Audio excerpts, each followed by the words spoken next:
Hey guys, my name is Matimio, and today I have another episode of Sunday Mailbox. This is a show where you guys submit your gaming or Battlefield 3 related questions, and then I give my humble opinion on them.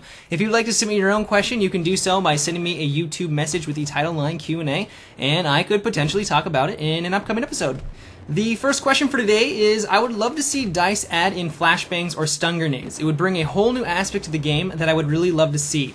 It could be used to throw in a room and then clear it out. I think it would make Battlefielders more tactical on the field. What are your thoughts on this? I've actually talked about this in a previous video a couple of months ago, and at the time I agreed with you. I thought that adding flash or stun grenades would add a nice dynamic to the game, but since the Close Quarter DLC has come out, I've kind of changed my mind on it, and there's a couple of reasons.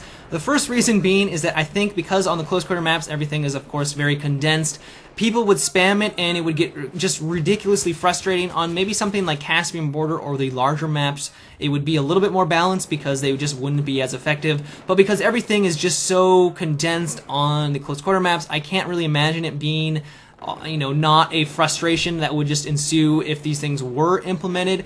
And one counter argument to that is that this, flashbangs and stun grenades are in Call of Duty, and that's absolutely true. You are right, but Call of Duty also doesn't have ammo crates or ammo packs that make it so that you can constantly replenish your flash grenades. And so I can only imagine people would just sit in a room or sit on some ammo crates and just spam these things everywhere they think an enemy is going to come from, and then just take them out. And I guess that technically is okay because they're using the tools at their disposal, but I can only imagine it would just get to a nuisance and people would spam it and abuse it, and it would just detract from the game. So like I said, I was on your side, and I agreed with you that flash grenades could have been a good idea, but now that the Close Quarter DLC is out and I've had more time to think about it, I think it would just turn into a nuisance and people would get just frustrated by it.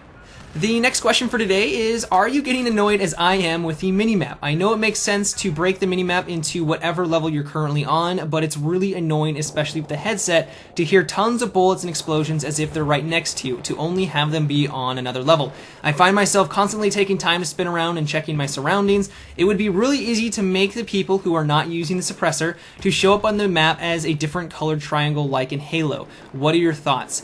At first this was definitely getting very annoying, and it got me killed on numerous occasions, especially if there were stairs involved. And you're right, what DICE could have done was added different colors or transparency to the minimap that would indicate if a enemy was on your floor or up above you or below you, and that wouldn't have been too hard for DICE to implement. It would have made it a lot easier to identify where action was, or if someone was about to jump down and blow your face off. So it's disappointing that DICE didn't implement this. I can't imagine it would have been that hard to implement, but there are some tips that I will recommend that have made my play session on the Close Quarter maps a lot easier. And the first thing is to rely a lot less on the minimap. And I know that sounds probably very counterintuitive to a lot of Battlefielders, since a lot of you have probably gotten very used to checking the minimap every couple of seconds. It's easily one of your most important and valuable tools on the battlefield, and so to not rely on that as much is counterintuitive, because even I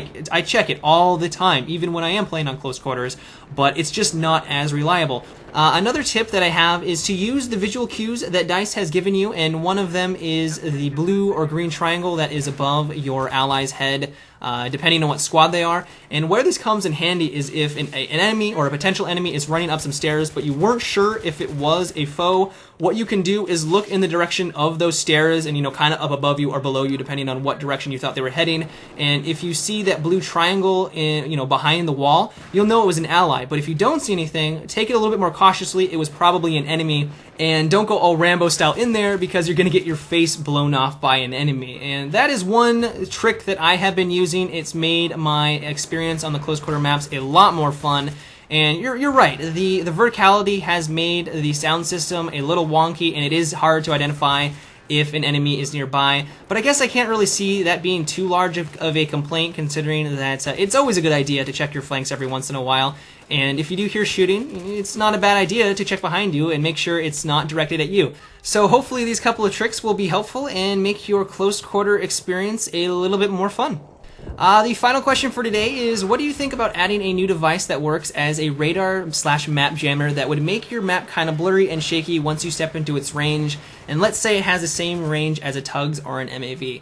Yeah, I'm totally on board with this idea. I think it's great. It reminds me of the Call of Duty Black Ops gadget. I can't remember the name of it. The name is eluding me, but I remember it being fairly popular. But if this was translated into Battlefield 3, I think it would do wonders for the recon class. If you place this onto an objective as your allies were trying to take it, it would render the enemy's minimap useless, and you wouldn't have to worry about having a silenced weapon because it wouldn't matter. They wouldn't be able to see you anyways, and it would just be a huge advantage. Like I said, the minimap is one of your most useful tools, and if you could eliminate that for your enemies, it would just be a huge boon and make it a lot easier to take those objectives, and overall just make the recon class even more useful than it is now. I would love to see it. I'm not sure if DICE would implement something like this, but I would not complain if they did.